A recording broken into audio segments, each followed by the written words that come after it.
কিন্তু আসল প্রশ্ন হলো, রোজা কি সত্যি আমাদের দুর্বল করে দেয়, নাকি আমাদের ভুল খাদ্যাভ্যাসই এই সমস্যার মূল কারণ? সেহরিতে ভরপেট খেয়েও কি দুপুরে আপনার চোখ ঘুমে জড়িয়ে আসে? ইফতারের আগে কি শরীর একদম ক্লান্ত হয়ে যায়? মাথা ব্যথা, গ্যাস্ট্রিক, অস্থিরতা? রমজানে অনেকেই এই সমস্যাগুলোর মুখোমুখি হন। আসসালামু আলাইকুম। আজকের এই ভিডিওতে আমরা জানবো কিভাবে রমজানে সঠিক খাবার নির্বাচন করে সারাদিন সতেজ থাকা যায়। শুধু রোজা পালন নয়, পড়াশোনা, অফিস কিংবা সংসারের কাজ সবকিছুই করবেন শক্তি ও মনোযোগ বজায় রেখে। রমজান মাস এলেই পুরোজোর সময় বদলে যায়, ঘুমের রুটিন পাল্টে যায়, এমনকি শরীরের বিপাক প্রক্রিয়া পরিবর্তিত হয়। এই সময় দিনের সবচেয়ে গুরুত্বপূর্ণ দুটি মুহূর্ত হলো সাহরি এবং ইফতার।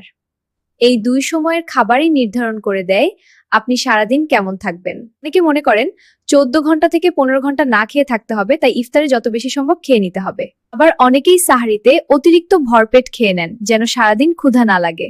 কিন্তু বাস্তবতা হলো, অতিরিক্ত খাওয়া শরীরকে শক্তিশালী নয়, বরং ভারী ও ক্লান্ত করে তোলে। রমজান শুধু একটি ধর্মীয় কর্তব্য নয়, এটি শরীর ও মনকে নিয়ন্ত্রণে আনার, খারাপ অভ্যাস ছাড়ার এবং সুস্থ জীবনযাত্রা গড়ে তোলার একটি বিশেষ সুযোগ। যদি আমরা এই সময় সঠিক ডায়েট অনুসরণ করি, তাহলে রমজান হতে পারে আমাদের শরীরের জন্য এক প্রাকৃতিক ডিটক্স প্রক্রিয়া। এবার আসি ইফতারের কথায়। সারাদিন রোজা রাখার পর শরীরের প্রথম প্রয়োজন হয় দ্রুত শক্তি ও পানির ঘাটতি পূরণ করা। তাই ইফতার শুরু করা উচিত খেজুর দিয়ে। খেজুর শরীরে দ্রুত গ্লুকোজ সরবরাহ করে, ফলে ক্লান্তি কমে যায়। পর এক গ্লাস বিশুদ্ধ পানি বা ঘরে তৈরি লেবু পানি খাওয়া ভালো। কার্বোনেটেড ড্রিঙ্ক, সোডা বা এনার্জি ড্রিঙ্ক এড়িয়ে চলুন। এসব পানীয়ে সাময়িক সতেজতা দিলেও পরে শরীর আরো বেশি ক্লান্ত করে। ইফতারের মৌসুমী ফল রাখা খুবই গুরুত্বপূর্ণ। ফল শরীরে ভিটামিন, মিনারেল ও ফাইবার সরবরাহ করে। ফাইবার হজম ঠিক রাখে এবং কোষ্ঠকাঠিন্য দূর করে। এখন প্রশ্ন আসে, পেঁয়াজু, বেগুনি, আলুর চপ, হালিম, তেহারি? সমস্যা খাবার নয়, সমস্যা পরিমাণ এবং প্রস্তুত প্রণালী।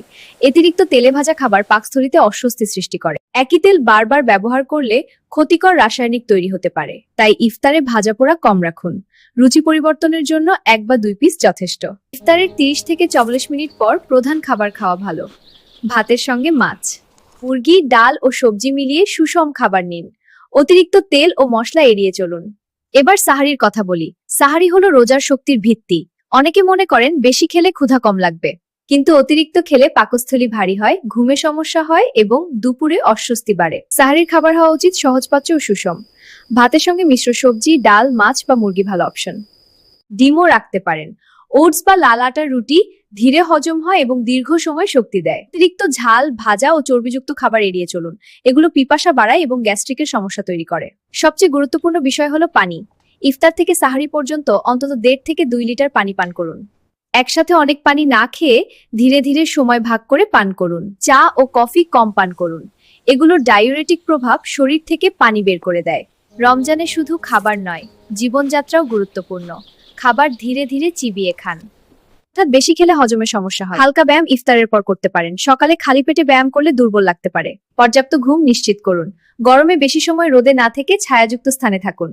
যাদের ধূমপান বা অতিরিক্ত কফির অভ্যাস আছে, তারা ধীরে ধীরে কমিয়ে আনুন। রমজান হতে পারে এই খারাপ অভ্যাস ছাড়ার সেরা সময়।